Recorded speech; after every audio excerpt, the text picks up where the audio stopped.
God bless you all with peace, tranquility and goodwill.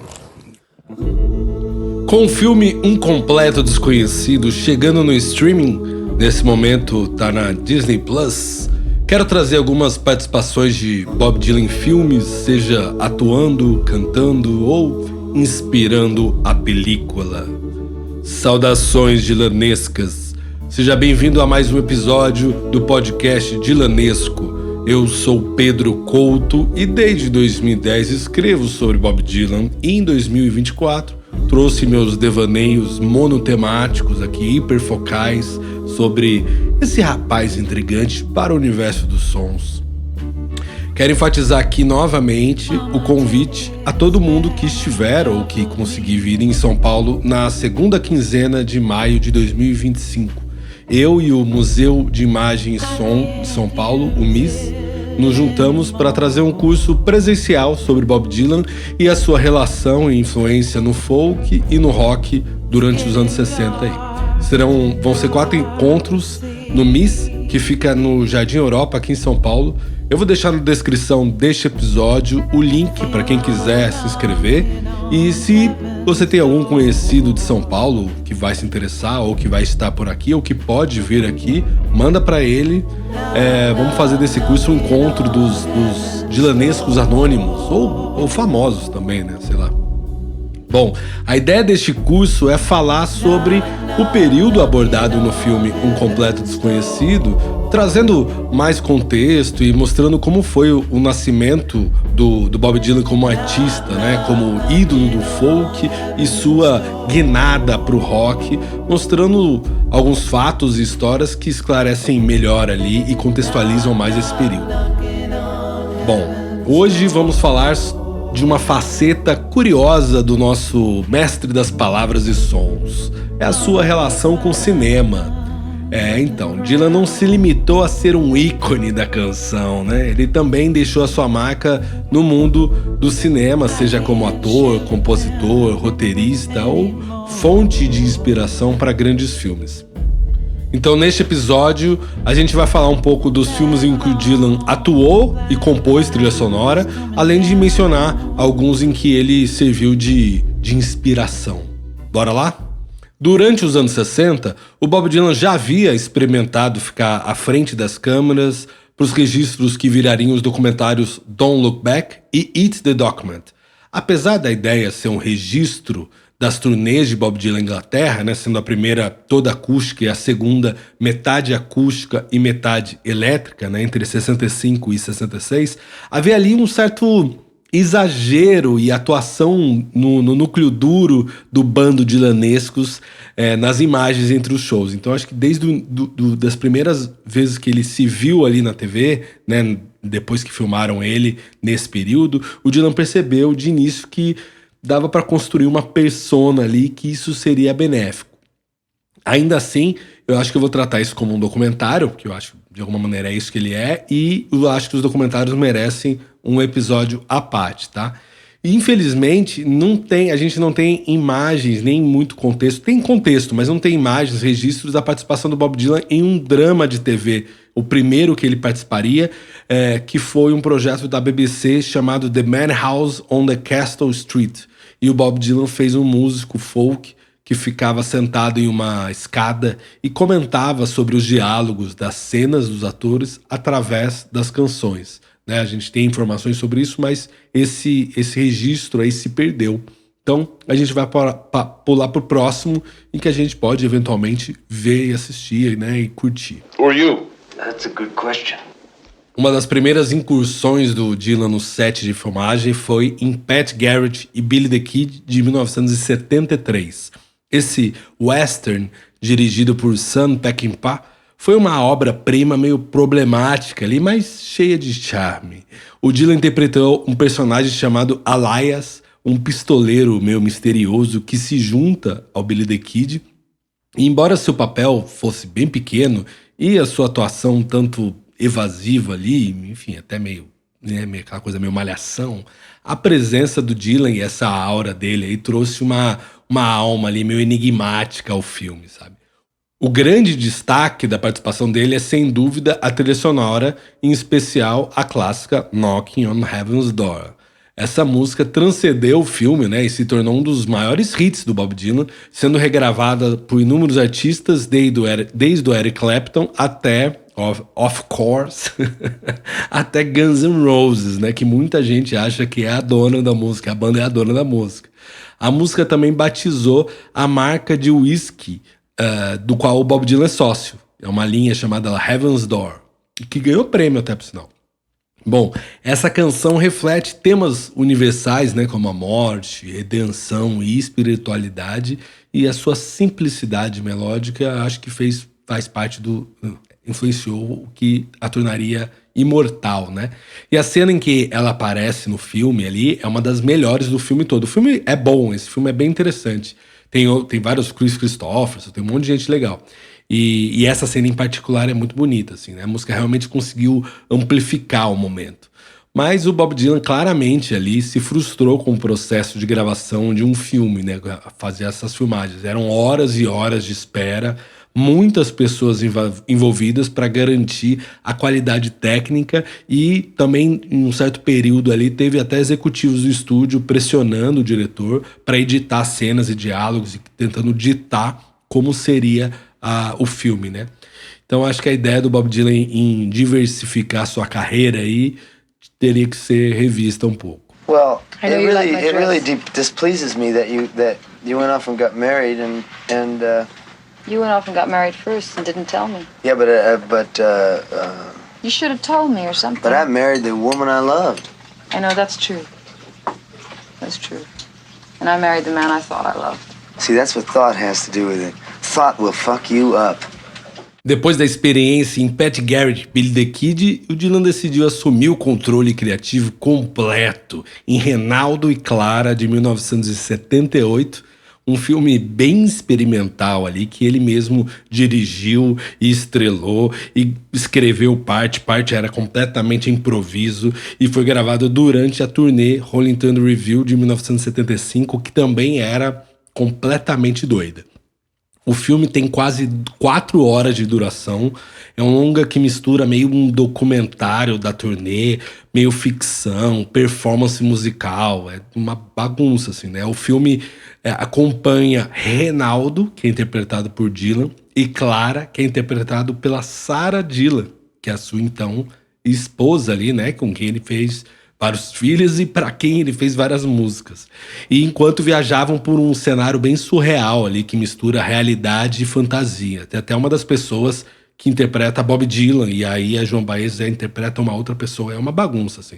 Embora ele tenha sido criticado pela sua complexidade e o ritmo meio lento ali, esse filme, Reinaldo e Clara, é um reflexo, eu acho, da visão artística única do Dylan e da sua busca ali por explorar novas formas de expressão e criar essas histórias multicamadas, assim, né? É um filme que mais parece um poema visual, sabe? Com diálogos filosóficos e momentos improvisados, com participação de muitas das pessoas que estavam tocando na turnê, né? E aí existe até algumas cenas do Bob Dylan com o Joan Baez que são bem espetaculares pelos diálogos e, obviamente, o contexto nas entrelinhas entre os dois, aí, como esse em que eu acabei de colocar, que, né, a Joan Baez me coloca o Dylan na parede falando que ele casou e não avisou ela, e aí depois ele fala que ele casou com a mulher que ele ama, e ela falou assim, eu casei com um cara que eu achava que eu amasse. E o Dylan esse é o problema de achar, de pensar, né? Que o pensar vai estragar a sua cabeça aí. Bom, e aí naquele momento ali é uma coisa meio uma DR ali, né? Parecendo uma cena improvisada, né? Infelizmente o filme não foi muito bem recebido pelo público geral e praticamente caiu no ostracismo, assim. É bem difícil achar uma cópia de qualidade. Até dá pra achar por aí, mas é sempre umas qualidades meio ruins. Eu admito que é um filme bem esquisito, mas ao mesmo tempo é bem interessante, assim, sabe? Há alguns anos atrás o Scorsese pegou a ideia, assim, a essência que o Dylan tentou fazer e usou a sua experiência, né, que é um pouquinho mais vasta em relação a filmes, e utilizou para fazer o pseudo-documentário que tem no Netflix, que chama Rolling Thunder Revue, uma história de Bob Dylan, que ela não é bem documentário, mas enfim, acho que isso também é papo pra outro episódio. I'm always saying something stupid, huh? I'm always talking without thinking, right? You know, I guess I always knew I was never one of them rock and roll singers that was going to win any Nobel Prize. Is that what you call it? Nobel Prize? Yeah, I guess. Agora pulamos para os anos 80, essa década curiosa, né? Depois que o Bob Dylan saiu da fase cristã, no início da década dos 80, ele gravou alguns discos, mas ficou um tempo sem excursionar, assim. Ele mesmo comentou no livro dele que pensou em se aposentar de tão meio perdido que ele estava se sentindo. E aí, em 1987, ele arriscou mais uma vez tentar ser uma estrela de cinema com Corações de Fogo. O Dylan interpreta um músico veterano chamado Bill Delaney, que tenta ajudar uma jovem cantora que é vivida pela cantora Fiona, né, sei lá. Apesar do potencial do enredo, o filme foi recebido com críticas mistas e muitos consideram que ele não fez jus ao talento do Dylan, mas na minha visão é um talento como músico e como compositor, porque a atuação dele é bem bizarra, assim, sabe? Tem uma movimentação de corpo, eu vou dizer, curiosa, né? E a sua dicção também dificulta bastante. Eu admito, assim, ó, é daqueles filmes bem ruins, assim, que era bem comum nos anos 80 também, né? Tinha muita coisa ruim que se produziu lá. Mas vale mencionar que o Dylan compôs algumas faixas para a trilha sonora, incluindo a canção Had a Dream About You Baby. Mas assim, não acho que tem um grande destaque. Vale assistir um pouco pela vergonha alheia ali. Aliás, se você já viu algum desses filmes aqui mencionados, comenta quais são suas impressões sobre o filme. I was always a singer, and maybe no more than that. Sometimes it's not enough to know the meaning of things. Sometimes we have to know what things don't mean as well. Agora chegamos em Máscara do Anonimato, de 2003. Esse filme eu gosto e gosto muito, viu? Foi outro projeto ambicioso em que o Dylan atuou como protagonista e co-escreveu o roteiro junto do Larry Charles, que trabalhou mais em séries e filmes de humor, famoso em Seinfeld, Curb Your Enthusiasm e Bruno. A Máscara do Anonimato é um filme esquisito e cheio de camadas, assim, mas como uma canção dylanescas com uma mensagem atemporal. O filme é ambientado em um futuro que seria distópico, mas que ultimamente está cada vez mais real e traz uma série de diálogos filosóficos e reflexões sobre arte, política e identidade. O Dylan interpreta Jack Fate, um músico enigmático que sai da prisão para organizar um concerto beneficente em meio ao caos social e um golpe de Estado. Muitos atores famosos aceitaram receber o valor de tabela do sindicato para atuarem, assim, bem abaixo do que eles costumam receber, obviamente, né? Então tem muita gente boa e famosa. O John Goodman, Jeff Bridges, Jessica Lange, Penélope Cruz, Ed Harris, Mickey Rourke e tem também o Val Kilmer, né, que faleceu recentemente, infelizmente. As opiniões foram meio divididas ali, né? Alguns críticos viram o filme como pretensioso e confuso, enquanto outros consideram ele uma obra brilhante e subestimada, né? Independente das críticas, eu acho que esse filme é uma prova que o Dylan estava disposto a experimentar e explorar territórios narrativos inusitados, né? Isso em 2003, então ele tinha 60 e tantos anos. E também tem cenas dele tocando com sua banda que são espetaculares, sabe? É um filme meio esquisito, eu admito, mas eu acho muito, muito bom. E eu indico para qualquer fã de Bob Dylan, e não só para quem é fã, tá? Tem diálogos e frases muito boas, como essa que eu coloquei no comecinho aqui que eu falei sobre ele, que é o Dylan falando: "Eu sempre fui o cantor e talvez não mais do que isso. Às vezes não é o suficiente saber o que as coisas significam. Às vezes precisamos saber o que as coisas não significam também." Bom, agora quero falar dos filmes em que Bob Dylan participou, mas apenas com canções novas para a trilha sonora. I have trouble sleeping. While I'm lying in bed, I figure them out. The stories. Curtis Hanson, diretor de Os Garotos Incríveis de 2000, é fã de Bob Dylan e o Bob Dylan já gostava de outro filme dele, que é o L.A. Confidential, e que talvez tenha ajudado ali para convencer. O filme é estrelado por Michael Douglas e também conta com Tobey Maguire, que a gente ouviu aqui, Katie Holmes e Robert Downey Jr. Na trilha sonora, há inúmeros cantautores, né, singer-songwriters como Leonard Cohen, Neil Young, John Lennon, e talvez para dar amparo ali ao roteiro de um escritor prodígio, né? Além das músicas já conhecidas, o Bob Dylan trouxe uma canção nova para o filme, Things Have Changed, que daria a ele um Oscar por trilha sonora original, e Bob Dylan claramente ficou muito orgulhoso da conquista, assim, porque ele passaria anos e anos viajando com a estatueta do Oscar ali, deixando ela bem visível no palco durante as turnês.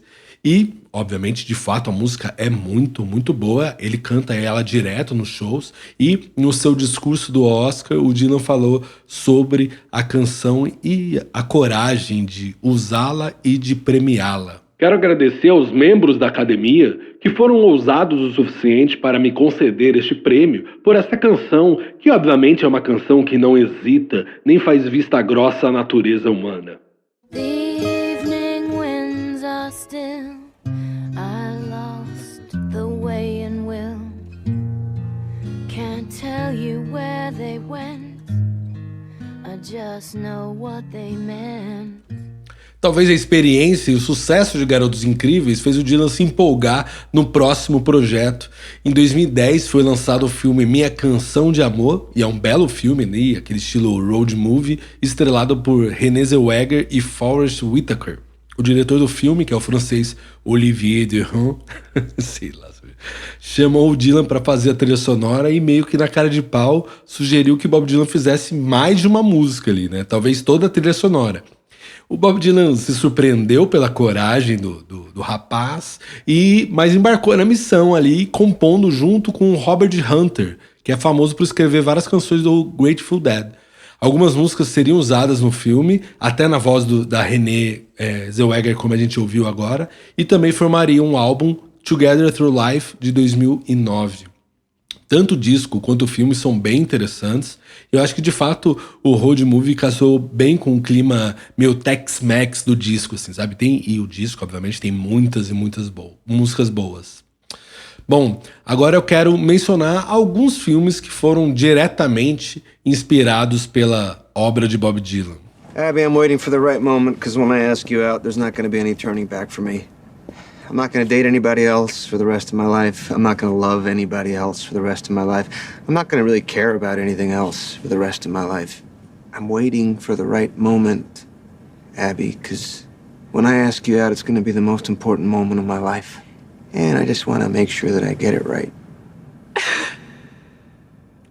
Um deles é A Vida em Si, de 2018, dirigido por Dan Fogelman e com ótimos atores. E aí tem o Oscar Isaac, que falou agora, Olivia Wilde, Antônio Bandeiras e o Samuel L. Jackson na narração. E o disco Time Out of Mind, de 97, é quase como um personagem ao longo do filme, né? Já que a Olivia Wilde interpreta uma mulher fã de Bob Dylan e em um momento da vida em que esse disco casa muito bem. É um filme dos criadores de This Is Us, então você já sabe, né? Não é um filme leve, mas é um filme bem bonito. Tem o diálogo que eu coloquei agora e que talvez muita gente já tenha visto em cortes por aí, em que a Abby, que é interpretada pela Olivia Wilde, pergunta pro Will, que é o Oscar Isaac, se ele algum dia vai convidar ela pra sair. Aí ele hesita, assim, dizendo que tá esperando o momento certo, e daí jorra essas palavras que eu vou humildemente aqui recitar em português. Abby, eu estou esperando o momento certo, porque quando eu te convidar pra sair, não vai ter mais volta pra mim. Não vou namorar mais ninguém pelo resto da minha vida. Não vou amar mais ninguém pelo resto da minha vida. Não vou me importar com mais nada pelo resto da minha vida. Estou esperando o momento certo, Abby, porque quando eu te convidar para sair, vai ser o momento mais importante da minha vida. E eu só quero ter certeza de que vou fazer tudo certo. Eita, intenso, né? Como uma bela canção dylanesca, não é mesmo? Bom, existem vários outros filmes que eu poderia mencionar, e se você lembrar de citações ou filmes relacionados, comenta aí. Mas é impossível, né? Não falar deste aqui. Well, I presume at the very least that you care something about what you sing every night. How can I answer that if you got the nerve to ask me?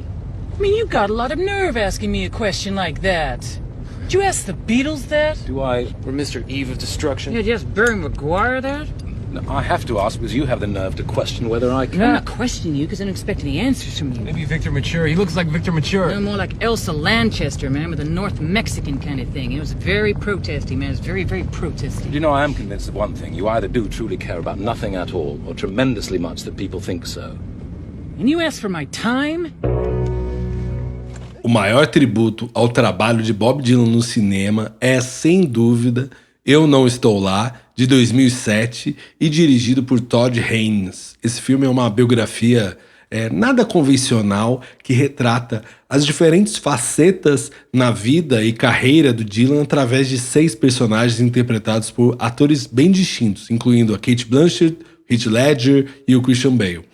Cada personagem representa uma fase ou uma espécie de arquétipo na trajetória do Dylan, desde o folk até o rock elétrico, por exemplo, né? Então a gente tem Cate Blanchett interpretando Judy Quinn, que é uma versão do Dylan durante sua fase mais psicodélica ali, ou Ben Whishaw, que é um outro cara encarnando Arthur Rimbaud, né, um poeta simbolista, né, que reflete um pouco essa influência literária que o Dylan teve.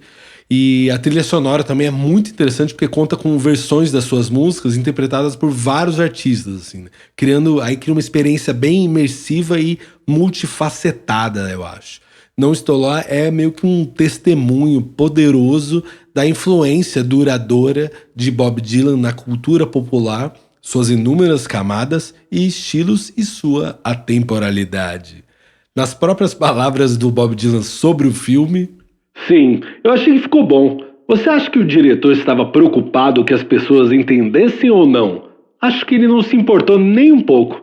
Só acho que ele queria fazer um bom filme. Achei que ficou bonito. E aqueles atores foram incríveis. E assim chegamos ao fim do episódio. Existem muitos e muitos outros filmes com referência ao Bob Dylan. Comentem aqui algum que vocês tenham lembrado e que ficou de fora. Como vimos, a relação de Bob Dylan com o cinema é tão rica e diversificada quanto a sua carreira musical. Seja como ator, compositor ou fonte de inspiração, o Dylan provou que a sua arte transcende as barreiras entre os meios de expressão. Ele continua sendo uma figura inclassificável, sempre desafiando convenções e expandindo horizontes. Se você gostou desse episódio, compartilhe com seus amigos e segue no Instagram @Dylanesco. E não se esquece de inscrever para não perder os próximos episódios. Até a próxima!